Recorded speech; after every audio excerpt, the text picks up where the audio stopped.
आज मेरे लिए बड़ी सौभाग्य की बात है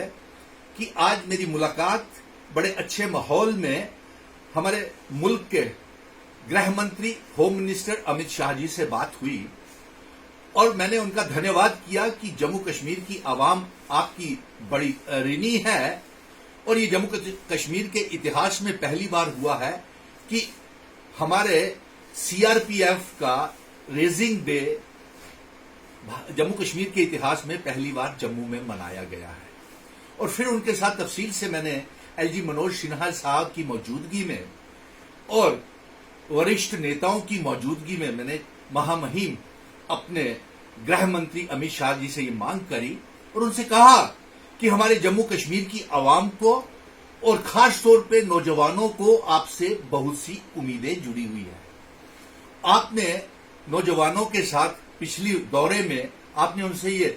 वादा किया था कि जम्मू कश्मीर में मिनिमम वेजेस एक्ट को लागू किया जाएगा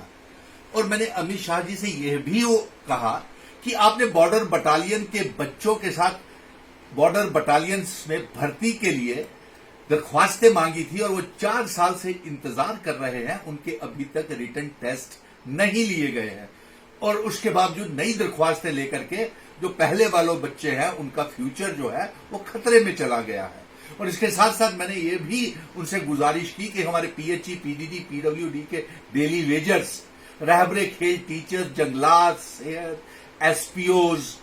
विलेज डिफेंस कमेटीज के member, home guard, CPW workers, anganwadi workers, सभी वो आपकी तरफ उम्मीदों का नजरें टिकाए बैठे हुए हैं। इसीलिए मैंने ये आपसे आपके जहन में, आपके नोटिस में ये जम्मू कश्मीर की पैगाम, नौजवानों का पैगाम आपके सामने लाने का प्रयास किया है और साथ में हमारी जम्मू कश्मीर की नौजवानों की, आवाम की उम्मीदें आपसे बहुत जुड़ी हुई है और विशेष तौर पे हमारा रियासत का दर्जा हमें वापस दिया जाए। और एलजी मनोज सिन्हा साहब से भी कहा, हमने पूछा मैंने उस मीटिंग में कि आप पीडीडी के डेली वेजर्स को कब पक्का करने जा रहे हैं जो 12,000 डेली वेजर्स हैं। साथ में मैंने यह भी उनसे पूछा एलजी मनोज सिन्हा साहब के कि जो डेली वेजर आपको राजभवन में मिलने आए थे और आपसे मुलाकात नहीं हो पाई थी, उनके भविष्य के बारे में आपने क्या सोचा है, सीआईएसएफ बच्चों के बारे में क्या सोचा है